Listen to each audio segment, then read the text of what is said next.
اس دنیا میں بہت سارے لوگ اپنے دوستوں یاروں کے ساتھ بہت دور دراز کا سفر کرتے ہیں، گھومتے پھرتے ہیں اور ان لمحات کو ہمیشہ کے لیے اپنی زندگی کا ایک خوبصورت پل اور حصہ بنا لیتے ہیں۔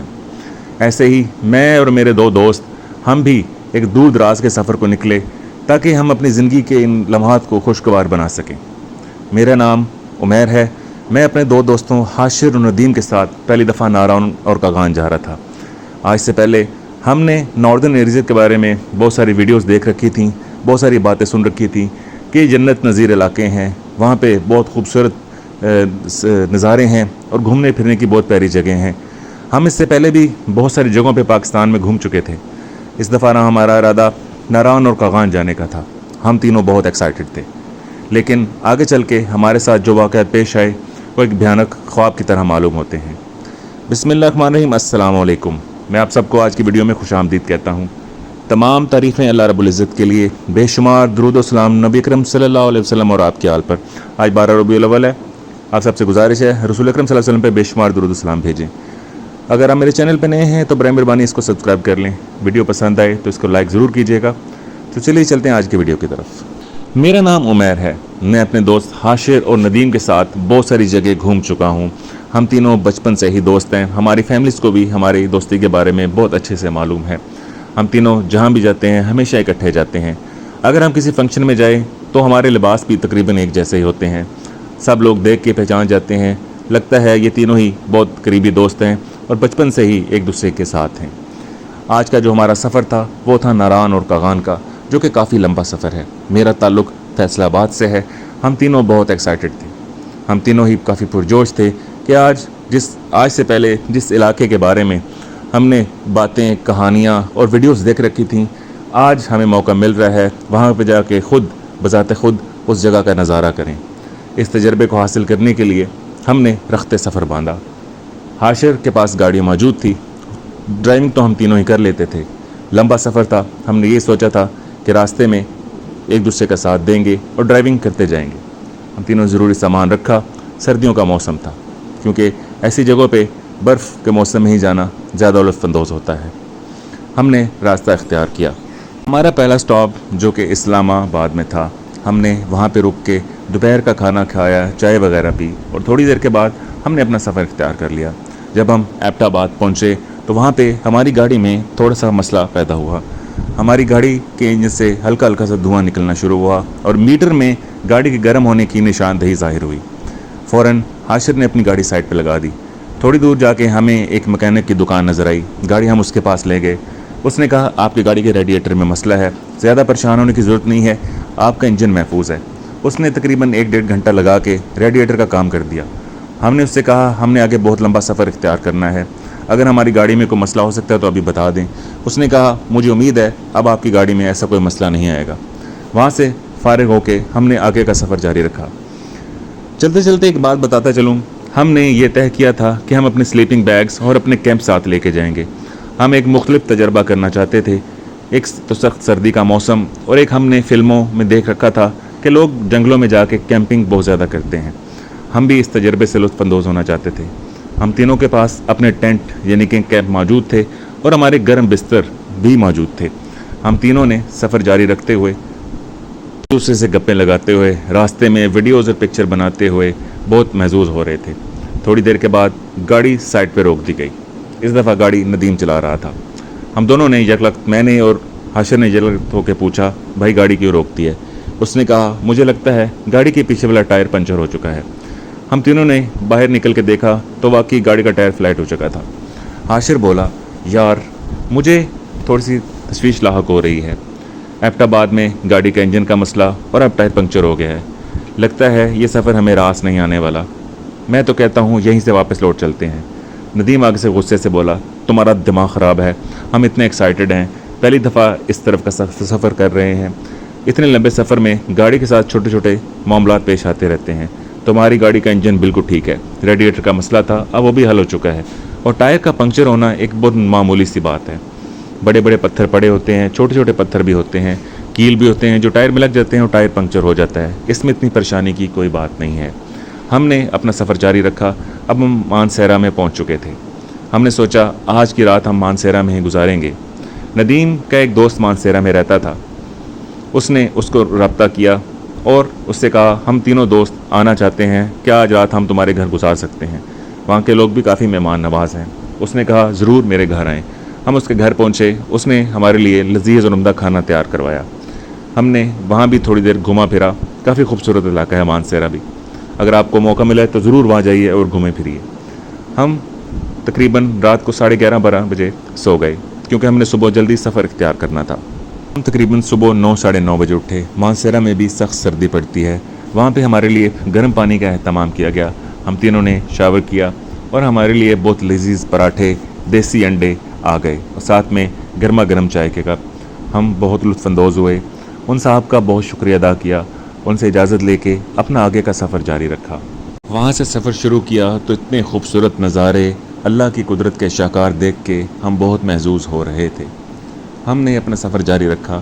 ہم نے بالا کوٹ میں رک کے چائے سے لطف اندوز ہوئے، بہت خوبصورت نظارے تھے۔ ہم نے بہت ساری ویڈیوز اور پکچر بھی بنائی۔ آگے چلتے ہوئے آپ کو یہ بتاتا چلوں، ہمارا یہ پلان تھا کہ ہم وہاں پہ کیمپنگ کریں گے اور اپنا گرم بستر بھی ساتھ لے کے گئے، جو کہ ہم نے اپنے ٹینٹ اور کیمپ میں ہی رکھنے تھے۔ ہمارے تینوں کے پاس ایک ایک ٹینٹ یعنی کہ کیمپ موجود تھا اور ہمارے بستر بھی موجود تھے جو کہ گرم بستر ہوتے ہیں۔ ہم تینوں بہت خوش تھے۔ ہم کاغان ویلی میں پہنچ چکے تھے۔ آگے سے جو سفر اختیار کرنا تھا وہ جیپ میں کرنا تھا۔ گاڑی ہم نے ایک جگہ پہ بک کروائی، اپنا ضروری سامان نکالا، جیپ والے سے معاملہ طے کیے اور اپنا سفر جاری کر دیا۔ راستے بڑے پرخطرناک تھے، ساتھ میں گہری گہری کھائیاں اور دریا بہہ رہے تھے، لیکن قدرت کے نظارے بھی ایک کمال رکھتے تھے۔ ہم ان نظاروں کو دیکھ کے بہت خوش ہو رہے تھے۔ ہم تینوں ہی اس سفر سے کافی خوف زدہ تھے۔ ڈرائیور کو دیکھ کے تو ایسا معلوم ہی نہیں ہو رہا تھا اسی کو فرق پڑ رہا ہے۔ یقیناً وہ مہارت رکھتے ہیں اس ڈرائیونگ میں، یہ ان کے معمول کی بات ہے، لوگوں کو ادھر سے ادھر لے کے جانا۔ یہاں پہ ہزاروں لاکھوں لوگ آتے ہیں جو ان خوبصورت علاقوں کا نظارہ کرتے ہیں، یہاں سے لطف اندوز ہوتے ہیں۔ ہم تھوڑی دیر کے بعد وہاں پہ پہنچ گئے۔ وہاں پہ ہم رکے، بہت ساری ویڈیوز اور تصویریں بنائیں۔ وہاں پہ ہم نے کھانا وغیرہ کھایا۔ اس کے بعد ہم نے سوچا اب آگے ناران کی طرف چلتے ہیں۔ ناران جب ہم پہنچے تو وہاں پہ کافی لوگ موجود تھے۔ ہم دیکھ کے بہت ایکسائٹیڈ ہوئے، بہت ساری ویڈیوز اور پکچر بنائیں۔ ہم نے ایک مختص جگہ دیکھ کے وہاں پہ اپنے کیمپ لگا دیے۔ کیمپ لگانے کے بعد ہم نے اپنا ضروری سامان بیچ میں رکھا، اس کو اچھی طرح سے بند کیا اور نکل پڑے۔ ہمارا سب سے پہلا جو پروگرام بنا وہ تھا ناران اور کاغان کے درمیان خوبصورت جھیل سیف الملوک دیکھنے کا، جس کے بارے میں بہت سارے قصے اور کہانیاں موجود تھے کہ یہاں پہ رات کو پریاں اترتی ہیں۔ کبھی کسی نے وہاں پریوں کو دیکھا یا نہیں دیکھا اس کا ہمیں کوئی معلوم نہیں ہے، یہ اللہ جانے اور اللہ کا رسول۔ لیکن کہتے ہیں دھواں بھی وہیں سے اٹھتا ہے جہاں پہ آگ لگی ہوئی ہو۔ کیا پتہ پرانے وقتوں میں کسی نے واقعی وہاں پہ پریاں اترتے دیکھی ہوں۔ وہ بہت خوبصورت نظارے تھے۔ ہم نے بہت ساری تصویریں اور ویڈیوز بنائیں، بہت سارے خوبصورت لمحات کیپچر کیے۔ میرے دوست نے بولا یار میرا تو دل کرتا ہے جھیل سے تھوڑا دور اپنے کیمپ لگا لیتے ہیں، یہاں پہ رات کو کتنا خوبصورت نظارہ ہوگا۔ میں نے کہا لیکن میں نے سنا ہے رات کو یہاں پہ کوئی بھی موجود نہیں ہوتا، سو بہتر ہے جو ہم نے جہاں پہ کیمپ لگائے ہیں وہیں ٹھیک ہے۔ اس دفعہ حاشر بولا ندیم کی بات ٹھیک ہے، ہمیں چاہیے ہم اب واپس جائیں، اپنے کیمپ ٹینٹ یہاں لے کے آئیں اور جھیل سے تھوڑا سا دور پہاڑوں کی سائڈ پہ اپنے کیمپ لگا لیں۔ اب ایک کے خلاف 2 ووٹ تھے۔ ہم دوبارہ سے وہاں گھوم پھر کے اپنے کیمپ میں واپس آئے۔ ہم تینوں نے وہاں سے اپنے کیمپ اکھاڑے، بستر وغیرہ اٹھائے اور جھیل کی طرف چل پڑے۔ تھوڑی دیر کے بعد ہم جھیل کے کنارے پہنچ چکے تھے۔ تقریباً شام کا ٹائم ہونے والا تھا۔ لوگ بھی وہاں سے اپنے اپنے ہوٹلوں اور گاڑیوں کی طرف لوٹ رہے تھے۔ ہمارے علاوہ 2-4 لوگ ہی وہاں موجود ہوں گے۔ اب اندھیرا پھیلنا شروع ہو چکا تھا۔ ہم نے سائڈ پہ تینوں نے کیمپ لگائے۔ اب اصل کہانی یہاں سے شروع ہوتی ہے۔ تقریباً رات کے 11:30 کا ٹائم تھا۔ ہم کھانے سے فارغ ہو کے تھوڑی دیر کے لیے باہر نکلے۔ ہمارے علاوہ وہاں پہ کوئی بھی موجود نہیں تھا۔ دور ہوٹل ضرور تھے لیکن جہاں پہ ہم نے اپنے کیمپ لگائے تھے وہاں پہ ہمارے علاوہ کوئی بھی موجود نہیں تھا۔ ہم تینوں سارا دن کی تکان کی وجہ سے بہت زیادہ تھکے ہوئے تھے۔ چل پھر کے اور سفر کی وجہ سے ہمارے جسم تھکن سے ٹوٹ رہے تھے۔ ہم تینوں نے تھوڑے تھوڑے فاصلے پہ اپنے کیمپ لگائے ہوئے تھے اور تینوں نے ارادہ کیا اب ہمیں سو جانا چاہیے، باقی صبح اٹھ کے گھومے پھریں گے۔ ہم تینوں اپنے اپنے ٹینٹ میں گھسے، بستروں میں گھسے اور سو گئے۔ مجھے ایسے محسوس ہوا کہ مجھے کوئی آوازیں دے رہا ہے۔ جب میری آنکھ کھلی تو مجھے روشنی محسوس ہو رہی تھی۔ میں نے اپنے موبائل کی ٹائم پہ دیکھا تو اس وقت صبح کے 8:45 کا ٹائم تھا۔ میں فوراً اپنے بسترے سے نکلا، اپنے ٹینٹ کی زپ کھولی اور دیکھا ندیم حواس باختہ باہر کھڑا ہوا ہے۔ میں نے کہا خیریت تو ہے، کیا ہوا؟ اس نے کہا حاشر اپنے کیمپ میں موجود نہیں ہے۔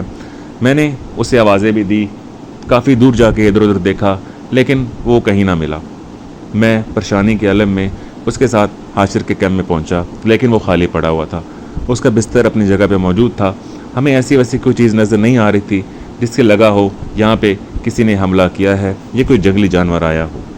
ہم پریشانی کے عالم میں حاشر کو اونچی اونچی آوازیں دیتے ہوئے ادھر ادھر اسے ڈھونڈتے رہے۔ تھوڑی دیر کے بعد ہمیں حاشر دور سے آتا ہوا دکھائی دیا۔ ہم نے کہا تم آخر کہاں چلے گئے تھے ہمیں بنا بتائے؟ حاشر نے غصے سے میری جانب دیکھا۔ میرا دل کر رہا ہے میں تمہارا منہ توڑ دوں، مجھے وہاں پہ اکیلا چھوڑ کے تم کدھر آ گئے؟ میں نے کہا مجھے تو ابھی ندیم نے آ کے اٹھایا ہے، اس سے پوچھ لو۔ ندیم نے کہا ہاں، یہ اپنے کیمپ میں خاموشی سے سو رہا تھا، میں نے اسے اٹھایا جب مجھے تم کہیں نہ ملے۔ حاشر نے میری طرف حیران کن طریقے سے دیکھا۔ کیا مطلب ہے آخر تمہارا؟ تمہیں نے مجھے آ کے اٹھایا اور کہا ندیم کو سونے دو، ہم تھوڑی دور چل کے تصویریں وغیرہ بناتے ہیں اور گھوم کے آتے ہیں۔ تم مجھے پہاڑوں میں اکیلا چھوڑ کے آ کے واپس سو گئے۔ میں نے باقاعدہ قسم اٹھاتے اسے کہا حالانکہ میں تو اپنے کیمپ میں سو رہا تھا، میں نے ایسا کچھ نہیں کیا۔ ہم تینوں ندیم کے کیمپ میں آ کے بیٹھ گئے۔ اب ہمیں یہ محسوس ہو رہا تھا کہ حاشر ہمارے ساتھ پرینک کر رہا ہے۔ حاشر نے کہا میرے سے قسم لے لو، عمیر میرے کیمپ کے باہر آیا، اس نے مجھے آوازیں دیں تو میں نے سوچا تم لوگ اٹھ گئے ہوگے اور گھومنے پھرنے کا پلان ہوگا، لیکن اب اگر تم یہ کہہ رہے ہو وہ تم نہیں تھے تو آخر کون تھا؟ یقین کرو یہی لباس تھا جو تم نے ابھی پہنا ہوا ہے، میں تم سے جھوٹ نہیں بول رہا۔ یہ بات سن کے ہم کافی پریشان ہوئے۔ کیا یہاں پہ کوئی جنات ہیں؟ کیا کوئی عمیر کا روپ بدل کے یہاں پہ ہمیں تنگ کرنے آیا تھا؟ اس دفعہ ندیم بولا۔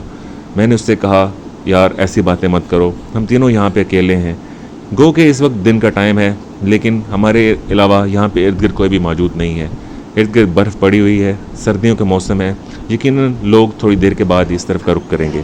خیر تھوڑی دیر کے بعد ہمیں بھوک محسوس ہوئی۔ ہم اپنا سٹوو، کھانے پینے کا کافی سارا سامان، ریڈی میڈ سامان گھر سے لے کے آئے ہوئے تھے۔ ہم نے کھانے کے برتن نکالے اور چائے کے لیے دودھ بھی ہمارے پاس موجود تھا۔ ہم نے اپنے 3 کپ نکالے، ناشتہ تیار کیا اور ایک جگہ بیٹھ کے ہم نے ناشتہ کیا۔ ناشتے سے فراغت پانے کے بعد ہم تیار ہوئے، اپنے کیمپ کو اچھی طرح بند کیا اور گھومنے پھرنے کے لیے تینوں اکٹھے نکل پڑے۔ بہت ہلا گلا کیا، کافی دنیا وہاں پہ موجود تھی۔ شام کو ہم اپنے کیمپوں میں واپس آ گئے۔ ہمیں بہت سخت سردی محسوس ہو رہی تھی۔ چائے پینے کا پروگرام بنا۔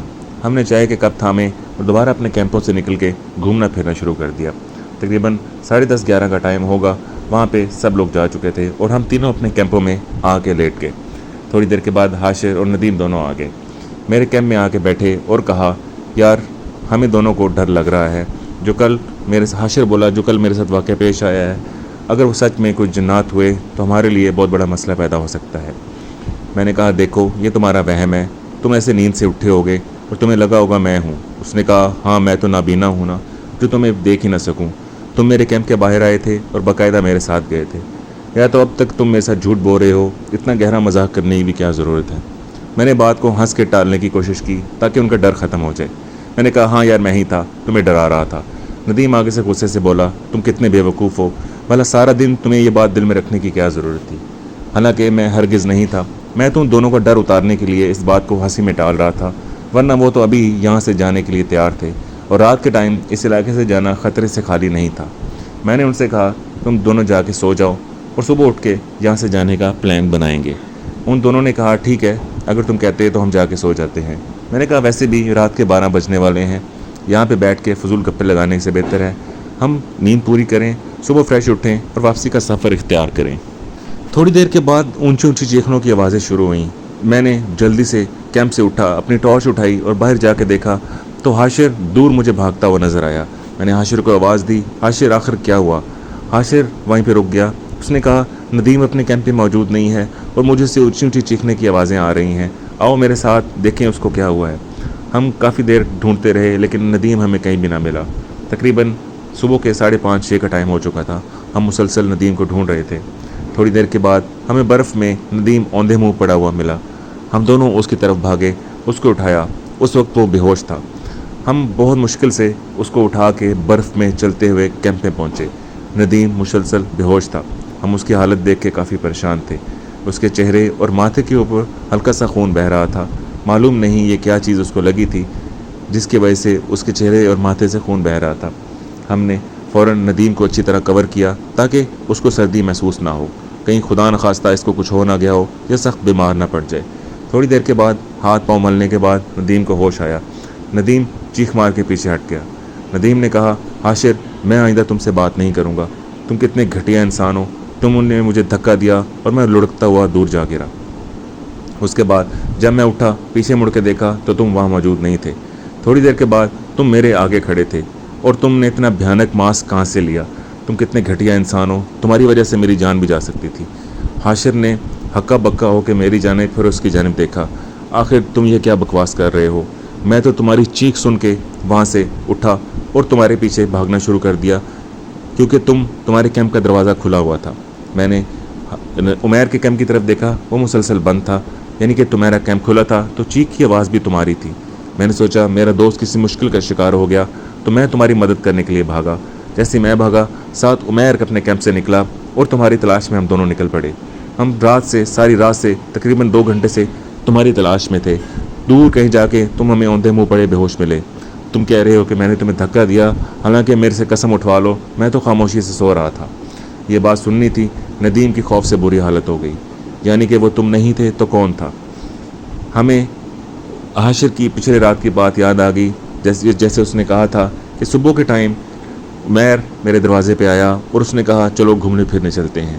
یعنی اس دفعہ کوئی حاشر کی شکل بدل کے، اس کا روپ بدل کے ندیم کو تنگ کرنے آیا تھا اور اس دفعہ تقریباً اپنے مقصد میں کامیاب ہو چکا تھا۔